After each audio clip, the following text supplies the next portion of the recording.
Bon les amis, l'actualité va trop vite, c'est épuisant. On s'apprêtait à publier ces actus du jour, que ce soit sur YouTube et en podcast, mais on a appris juste avant la publication que Donald Trump allait mettre en pause pendant 90 jours les surtaxes sur tous les pays qui étaient concernés partout dans le monde. Et donc pour vous donner un exemple très précis, dans le cas de l'Union européenne était visée par des taxes douanières qui devaient s'établir à 20%.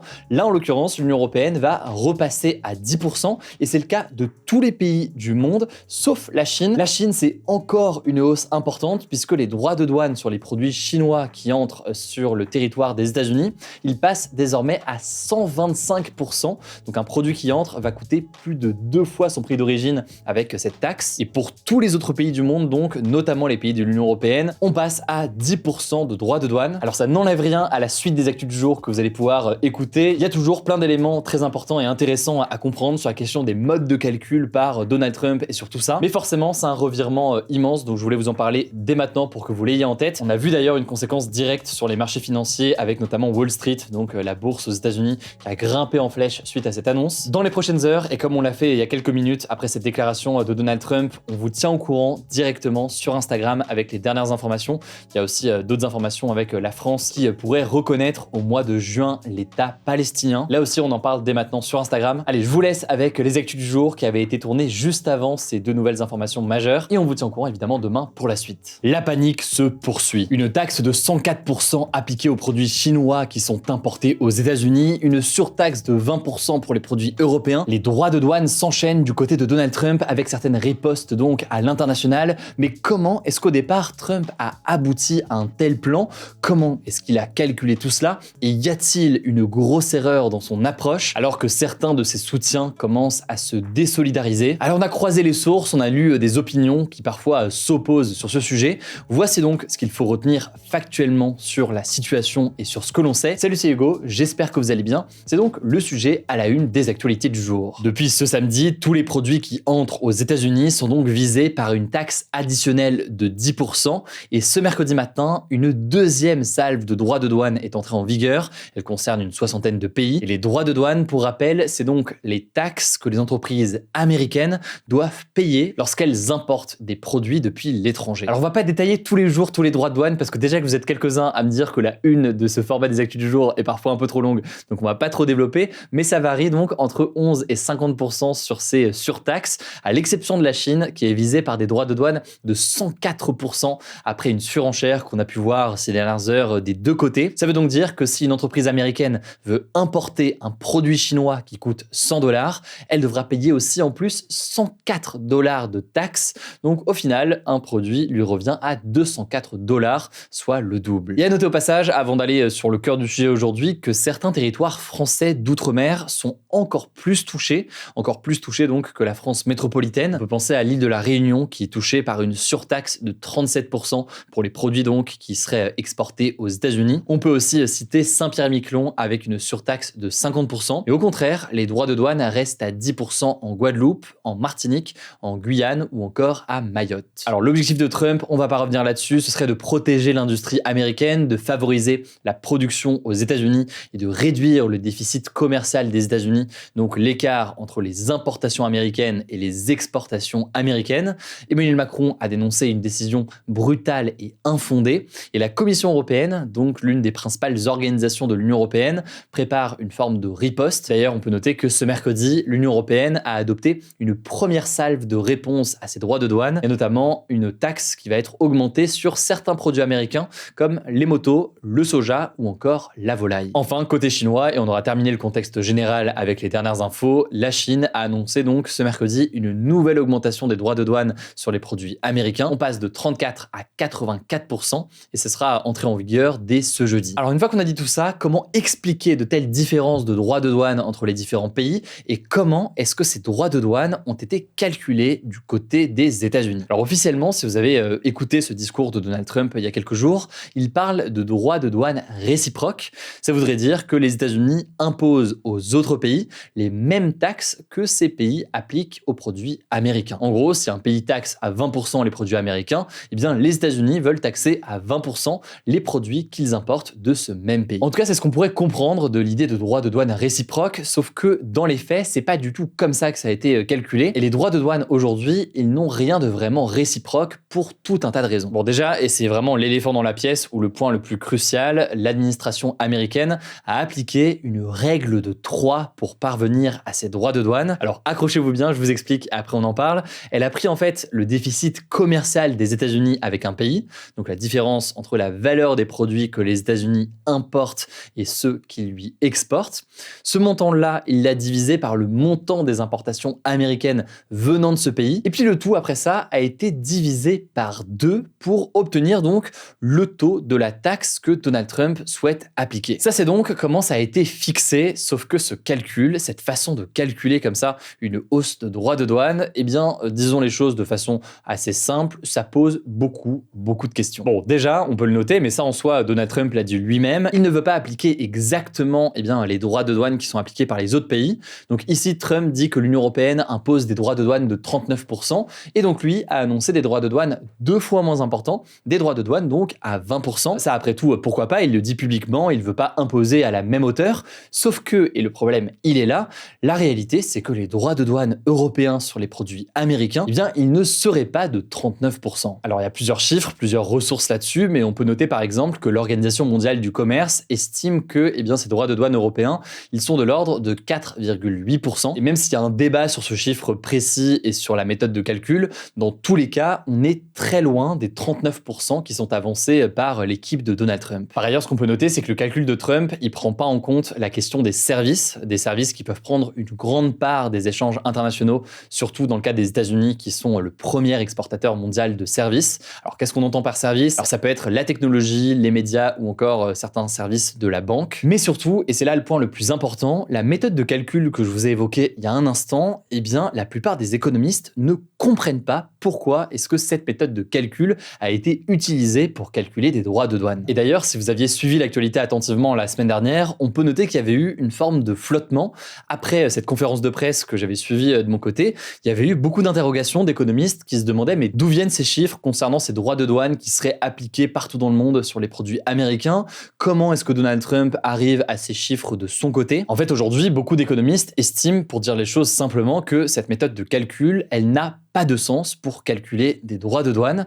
Par exemple, on peut noter que le prix Nobel de l'économie Paul Krugman estime que c'est tout simplement une approche qui est pleine d'erreurs. En fait, Paul Krugman va même jusqu'à dire, quand cette méthode a été précisée par l'équipe de Donald Trump, qu'elle était tout simplement stupide. Alors, quel que soit le mode de calcul, et je vous mets des liens en description si vous voulez en savoir plus, le résultat, c'est qu'il y a certaines incohérences, en tout cas selon certains économistes. Par exemple, on l'a dit, il y a un tarif de 10% pour tous les produits étrangers, sauf que, eh bien, ce tarif de 10%, il semble trop uniforme dans le sens où il ne prend pas en compte en fait les particularités de chaque relation commerciale. Si on prend par exemple le cas de l'Australie, elle exporte beaucoup plus vers les États-Unis qu'elle n'en importe. Ça a créé donc aujourd'hui un excédent commercial qui est donc favorable aux États-Unis.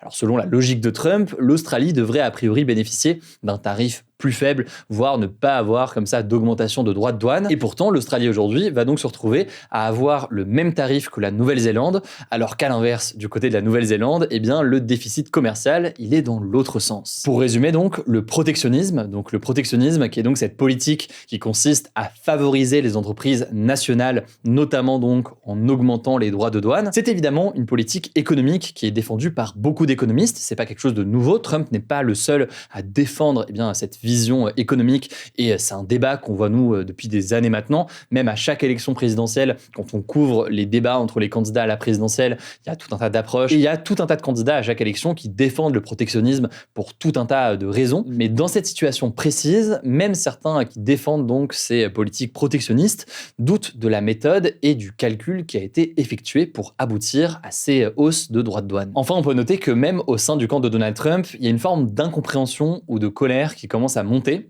On peut noter que le milliardaire Elon Musk, qui fait partie de l'administration de Donald Trump, a critiqué, discrètement, mais tout de même, sur X, ces différentes mesures. Il a d'ailleurs exprimé son désaccord directement sur son réseau social en qualifiant l'un des conseillers de Trump sur le sujet, Peter Navarro, de crétin et en défendant en parallèle de son côté une zone de libre-échange, donc une zone sans droit de douane ou en tout cas avec moins de droits de douane entre l'Europe et l'Amérique du Nord, à l'inverse donc de ce que porte aujourd'hui Donald Trump. Trump. Bon, et pour le contexte, tout cela n'est peut-être pas anodin, on peut noter que depuis l'annonce du renforcement des droits de douane par Trump la semaine dernière, Elon Musk a perdu 35 milliards de dollars, en tout cas si on prend en compte donc ses capitalisations en bourse, et notamment Tesla qui a chuté, puisque Tesla va être véritablement impacté par cette hausse des droits de douane. Cependant, ne vous inquiétez pas pour lui, il reste l'homme le plus riche du monde. Enfin, on en parlait hier, du côté des États-Unis, la crainte c'est d'avoir un impact sur les consommateurs américains, avec notamment un risque d'inflation important dans les prochains mois. On peut aussi avoir des relations entre les États-Unis et ses alliés qui pourraient être affectées à long terme.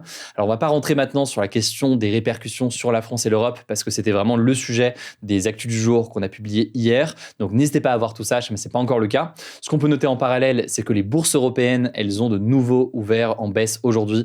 C'était la même chose du côté notamment des marchés asiatiques. Maintenant, la question de la bourse, on en a parlé en début de semaine, c'est des sujets qui se voient à minima sur le moyen terme. Donc, on va continuer à suivre la situation. Dernière chose pour terminer sur ce sujet, Trump a déclaré ce mardi qu'il allait conclure des accords sur mesure avec certains partenaires commerciaux des États-Unis. Selon la Maison-Blanche, près de 70 pays ont contacté l'administration de Donald Trump pour discuter de ses droits de douane. Ce qui veut donc dire, comme on le disait, que tout ça peut vraiment changer dans les prochains jours et dans les prochaines heures. Si ça se trouve, il y aura des annulations de droits de douane dans les prochaines heures.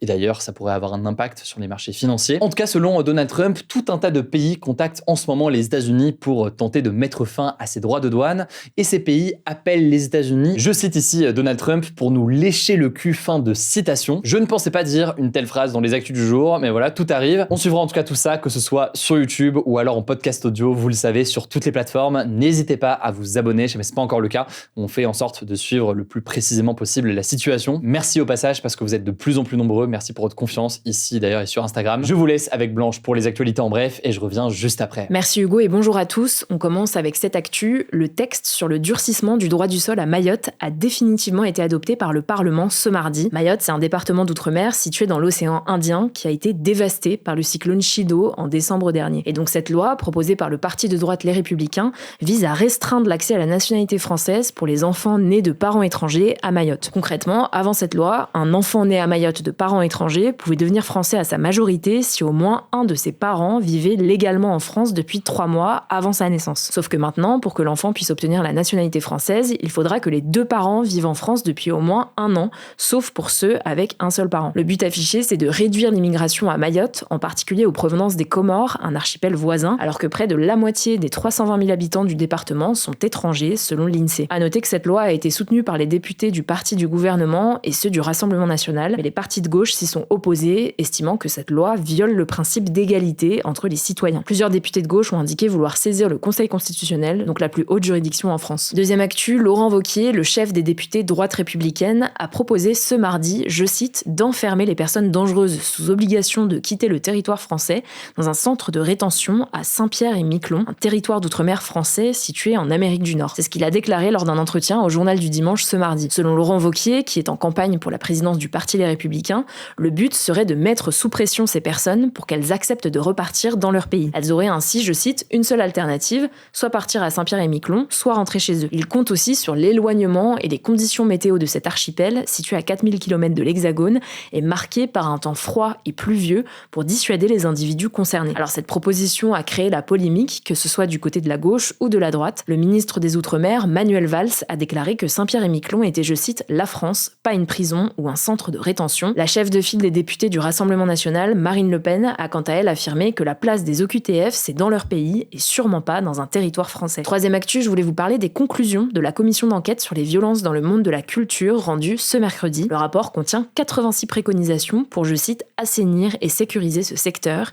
Il révèle que les violences morales, sexistes et sexuelles dans le monde de la culture sont systémiques, endémiques et persistantes. Ce sont les propos de la députée écologiste Sandrine Rousseau qui a présidé cette commission. Créée à l'initiative de la comédienne Judith Godrèche, cette commission d'enquête avait pour but de recueillir des informations en interrogeant des acteurs du cinéma, de l'audiovisuel, du spectacle vivant, de la mode et de la publicité, et ainsi formuler des propositions et solutions concrètes. Alors je vais pas revenir sur toutes les propositions du rapport, mais les parlementaires souhaitent par exemple interdire la sexualisation des mineurs à l'écran et dans les photos de mode, comme lorsqu'ils sont montrés en sous-vêtements par exemple. Pour les adultes, ils suggèrent notamment que les castings ne se déroulent plus que dans des locaux professionnels et en présence d'au moins 2 personnes pour éviter les abus. Quatrième actu, 2 soldats chinois combattant pour la Russie ont été arrêtés en Ukraine, a annoncé ce mardi sur ses réseaux sociaux le président ukrainien Volodymyr Zelensky, accompagnant son message d'une vidéo de l'un de ses 2 soldats. Selon lui, l'Ukraine aurait, je cite, des informations selon lesquelles il y a beaucoup plus de citoyens chinois dans les unités de l'occupant que seulement 2. Suite à cette annonce, les États-Unis ont estimé que cette capture était troublante, avant de rappeler, je cite, que la Chine est l'un des principaux soutiens de la Russie dans la guerre en Ukraine. La Chine a quant à elle déclaré être en train de procéder à des vérifications avec l'Ukraine sur cette affaire. Elle a par ailleurs rappelé que les autorités chinoises demandent à leurs citoyens d'éviter de participer à des conflits armés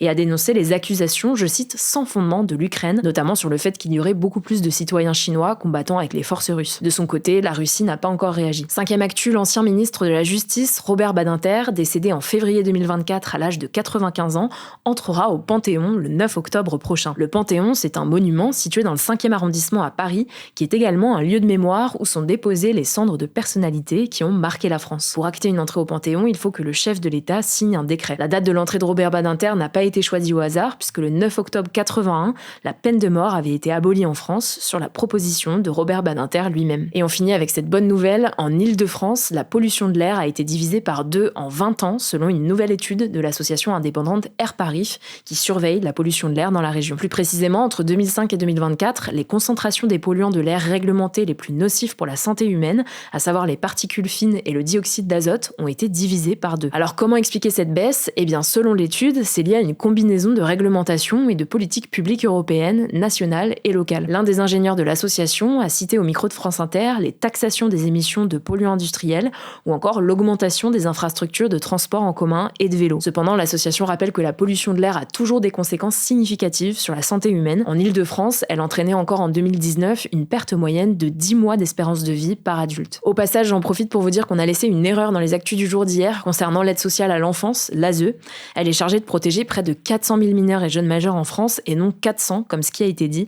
Désolé pour ça. Merci beaucoup Blanche pour ces actualités en bref. Voilà donc pour les actualités aujourd'hui. N'hésitez pas à vous abonner, je sais mais c'est pas encore le cas. Merci pour votre confiance et on se dit donc à demain pour le retour des actus.